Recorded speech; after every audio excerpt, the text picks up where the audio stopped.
Hey guys, welcome back. Right, okay, so this week in Cologne, Germany, it is Gamescom, and Microsoft just wrapped their press conference, so I just wanted to make a quick video, run down all the information they give out today, and let you know what I thought. Really good press conference, first of all. I just want to say that. I was actually quite impressed with them today. I thought they did a really good job of making a clear distinction of why Xbox One is such a good choice for a gamer.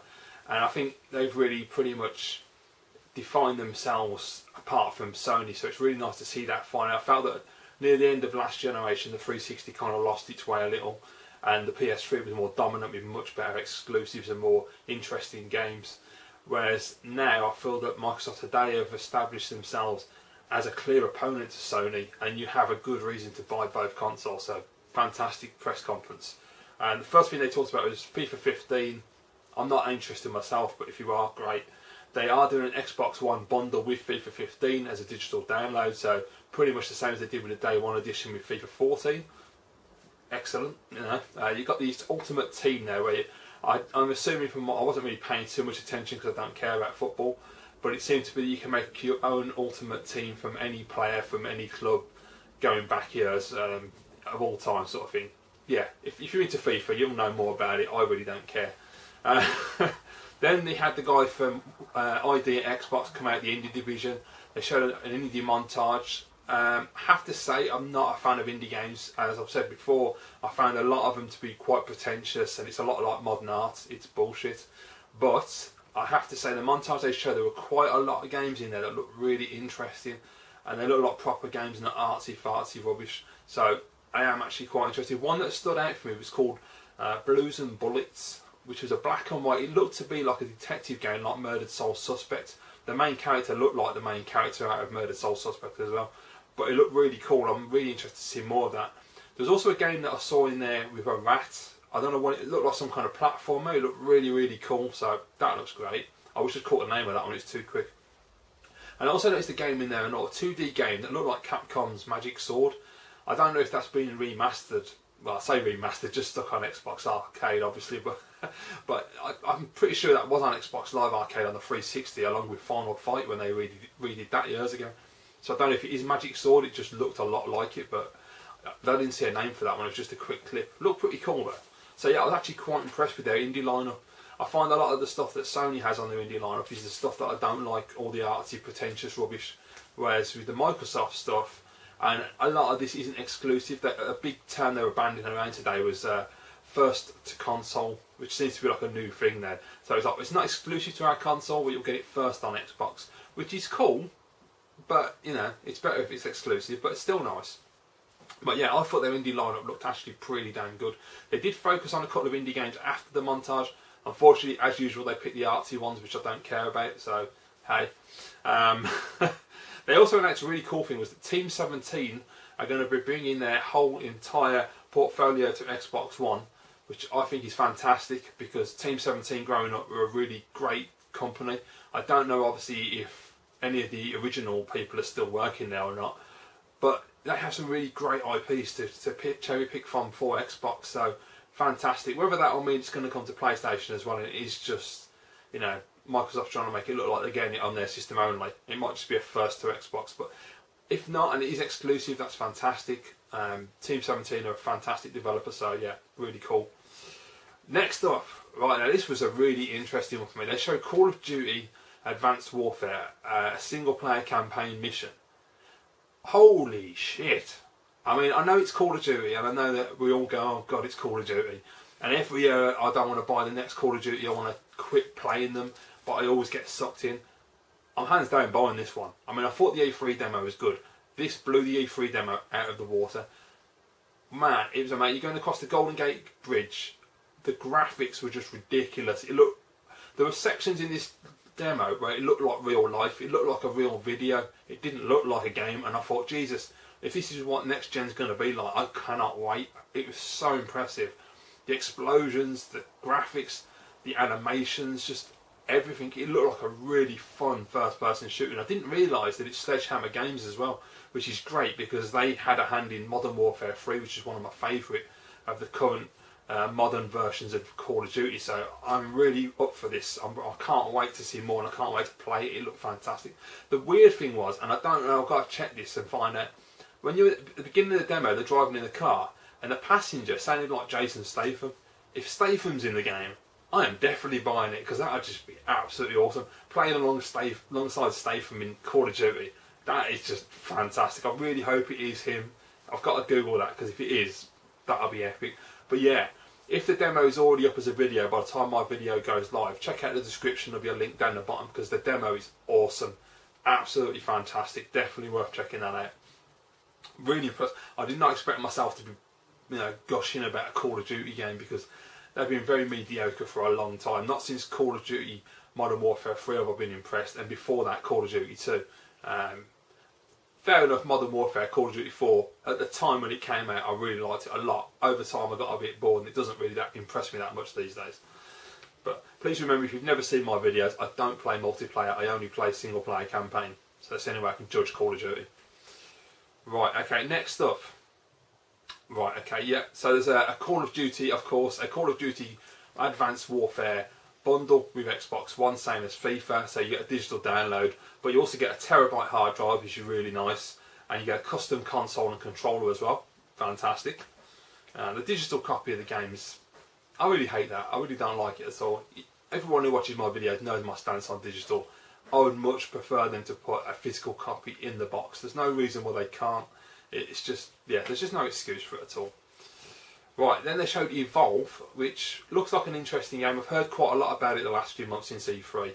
It isn't something that I really personally have an interest in, but it does look like a good shooter and an interesting concept with the monsters. Unfortunately, they've ruined the demo, because they had these two twats come out and do a commentary, like an esports commentary, and the two people that came out, I don't know who they are, if they have a reputation in the esports industry or something, but they were shit. They were so cheesy, and it was embarrassing, and I just couldn't wait for them to get off stage. They were a right pair of cocks, so yeah, wasn't very good at all. Bad demonstration of a game that looks really interesting. Then, the good shit. Phil Harrison, formerly of Sony, still freaks me out to hell to watch him doing a Microsoft conference, because to me he's always going to be Mr. Lots of Ducks from PS3 era. It's just weird seeing him do Xbox. But anyway, Big Phil comes out, lays a smack down. Phil just absolutely nailed it today, I thought. First game he announced, Rise of the Tomb Raider, the sequel to the fantastic 2013 Tomb Raider, is exclusive to Xbox One. I mean, just let that marinate, it's exclusive. I did not see that coming at all. I'm absolutely blown away. I was just like, how the hell did they do that? Obviously they threw a lot of money at the developers to get it an exclusive, but I'm really fascinated now to find out why Sony haven't got it on PS4. I don't know if it's because of all their financial troubles in other industries, TVs and all their other technology that they've been dropping money on, and they can't compete with Microsoft to get it as an exclusive. Or is it they're just not that bothered, and they've got some interesting games they're going to announce later today at their press conference to rival Tomb Raider? I don't know. But Tomb Raider, as far as I'm aware, financially was a success, and they did really well with the sales. And for me personally, Tomb Raider is one of, well, it's in my top 5 of the last generation of games. It's just an absolute phenomenal game. I love it. I've played through it twice. I've recently, as of yesterday, got the definitive edition on PS4. I'll be playing through it again for a 3rd time now. I absolutely love that game. It's brilliant, and I couldn't wait for the new one when it's announced at E3. And to know it's on Xbox One is just absolutely fantastic. I think that is definitely going to grow the Xbox One sales exponentially, because quite frankly, if the people out there like me who absolutely adore the Tomb Raider game, they're going to want to play Rise of the Tomb Raider, and there's only one way to play it, and that's buy an Xbox One. So that, for me, absolutely brilliant idea, fantastic. I have sold my Xbox One, as I said I was going to do, so that's gone. I will buy one back in the future. I've just had to sell it due to finances. I had no choice. But in the future, next year, I'm back on the Xbox One again, because I'm going to play Rise of the Tomb Raider. It isn't out till fall 2005, well, holiday they said, so I assume Christmas time 2015. Don't know why I said 2005, what year am I living in? Going back in time. Yeah, 2015, holiday, Christmassy time, Rise of the Tomb Raider, cannot wait. Absolutely blown away. I'm hoping that obviously next E3 we'll get some demo of it, some nice gameplay, but it's going to be fantastic. I can't wait. So chuffed about that. Next up was Quantum Break from Remedy, which was the reason I watched this press conference, because I knew they were going to do a gameplay demo today, and it's the game that I wanted an Xbox One for. Unfortunately, it got pushed back to 2015, so the fact that I've sold my Xbox One and I'm going to buy one in the future is no big deal now. But yeah, Quantum Break is a game I've been fascinated by since it was announced at E3. It looks absolutely stunning. The demo was amazing. The graphics are just gorgeous. It seems to be a standard cover-based shooter, but there are elements that make it more interesting because you can manipulate time, like slowing time down. So when he's in cover and he's getting flanked by enemies, he wants to escape and try and take them down. He can slow time down and he becomes a blur as he runs, and it looks beautiful. I'll put a link down there for the demo if it's available, because I really want you to watch this. It's absolutely fantastic.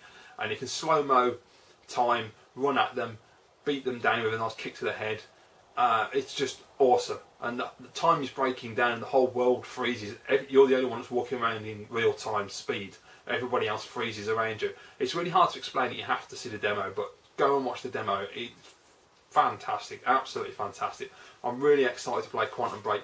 I'm still interested how the TV show Quantum Break is going to interact with the game and if it's going to work, because they had that sci-fi one, which I've forgotten the name of, which was a pretty crap show. And they put a game with that in it. I don't know if that actually worked out or not. I don't think it did. It was like an MMO kind of style, as far as I'm aware. I watched the TV show. It's bloody awful. So yeah, I'm hoping Quantum Break's going to be different. They're going to make a good, solid TV show to go alongside this fantastic game. It is Remedy. You know, you're talking Max Payne and Alan Wake. There ain't nothing to worry about with that company. They're fantastic. Alan Wake was stunning. And if anyone from Remedy sees this video, highly unlikely, please make Alan Wake remastered for the Xbox One. I would be so grateful, and include the DLC in there as well. That'd be sweet. Yeah. So yeah, Valve Truff, Quantum Break. Expected it to be brilliant. It looks even better than expected. It looks stunning. The original videos they put out a while ago look good. This new video, this new demo, man, you can see the work they've been putting in. The game looks amazing. So definitely want to keep an eye on. Then they showed Fable Legends. I'm not a big Fable fan, but you know, if you are, go and check it out. Another game called Scream Ride, which was a CG demo video.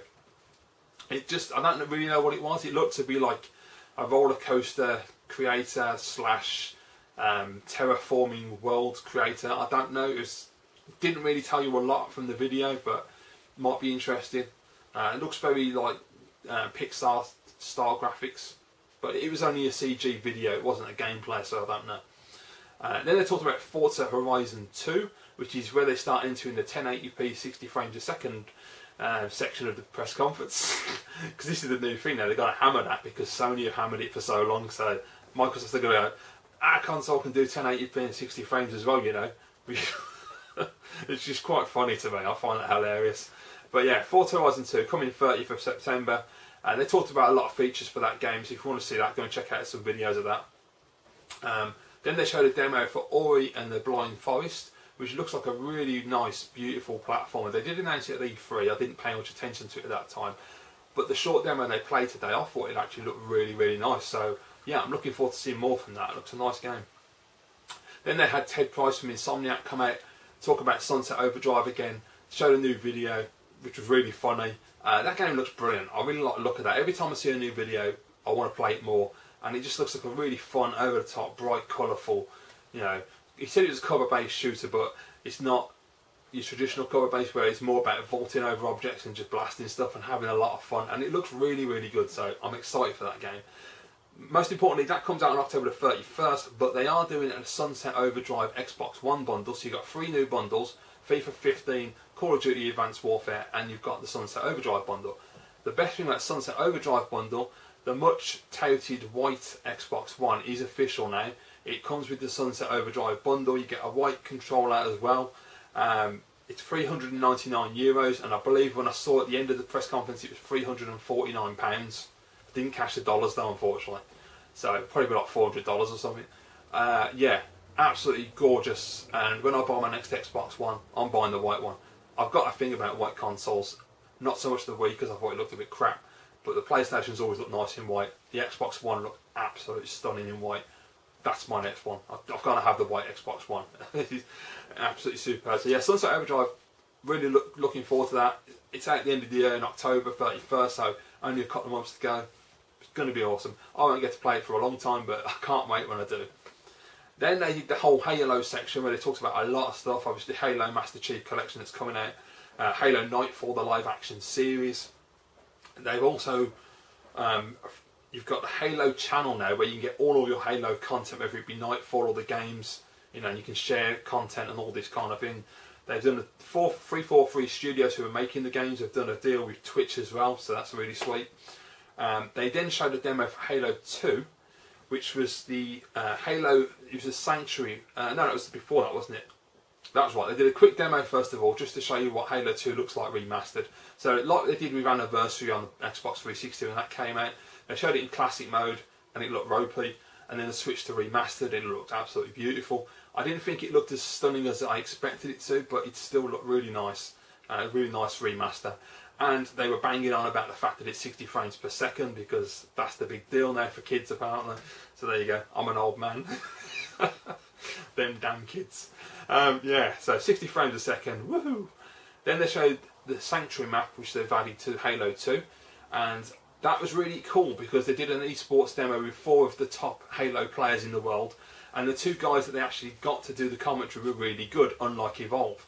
That actually got me really interested in esports, which is not something I've really paid attention to in the past. I was aware of it, but it never really, you know, caught my attention that much. But I must admit, they did a really good job, and I thought, you know what, I could actually watch an esports event with that kind of commentary, because it was actually really interesting. It was like proper sports commentary, and they did a good job, and it wasn't cheesy like the twats that did Evolve. So excellent stuff. Then they mentioned the Halo 5 Guardians beta that's coming out at the end of the year. I think that was in December. That begins through to January. So if you're into that, go for that. That's really cool. And then the last thing that Phil Spencer came out at the end again.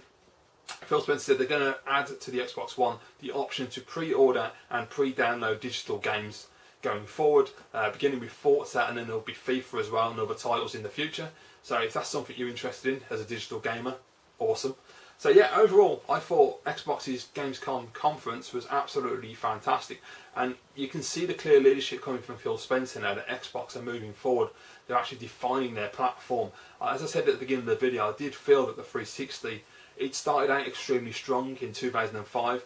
Near the end of the generation, they sort of petered off, and I don't know if that was down to Don Matrick, maybe because I don't think he was that good as the Xbox leader. But I felt that they were just relying on Halo, Forza, Fable, all the standard Gears of War, the usual franchises that weren't really pushing the platform. Whereas with Sony, all the way till the end, they were pushing new and exciting exclusives. You know, they ended with The Last of Us, and I say they ended, the console still knocking out games. And looking at PlayStation's history, they'll be playing out games for PS3 for quite a while yet. So there could be still some gems to come. So yeah, I think it was really good today. I was really glad to see Microsoft put their, you know, their foot down, put their mark in the sand, and show you as a gamer why you should own an Xbox One as opposed to a PlayStation 4, which is what you need. Because back in the day when I was growing up, there was always a defined message. You knew exactly why you wanted a Mega Drive, why you wanted a Super Nintendo, why you wanted a NES, why you wanted a Master System. They were clearly defined different systems which offered different experiences, you know. And that's the way to do it. You have to have the cross-platform stuff, of course, but you know, you need those exclusives to drive sales. And well done, Microsoft. And the rain is pissing down because the weather has turned here, and it's just like torrential at the moment. It's really heavy rain. Another great game. But yeah, well done, Microsoft. Congratulations, fantastic press conference. Sony's on tonight at 6 PM, so I'll be watching that and I'll be posting a video about that, guys. If you haven't seen the conference, go and check it out. Obviously, if I can get the demos links down below for Call of Duty Advanced Warfare and for the awesome Quantum Break, I'll pop those in the description for you. So have a look at those because they're just mind-blowingly amazing. And check back later on for the Sony press conference and my opinions. Thanks for watching, guys. I hope you enjoyed this video. If you did, please give it a thumbs up. If you've never seen my videos before, you want to see more, click on subscribe. That'll keep you up to date. So thanks for watching. Hope you're having a great day, and I'll see you all again shortly with the Sony press conference afterthoughts.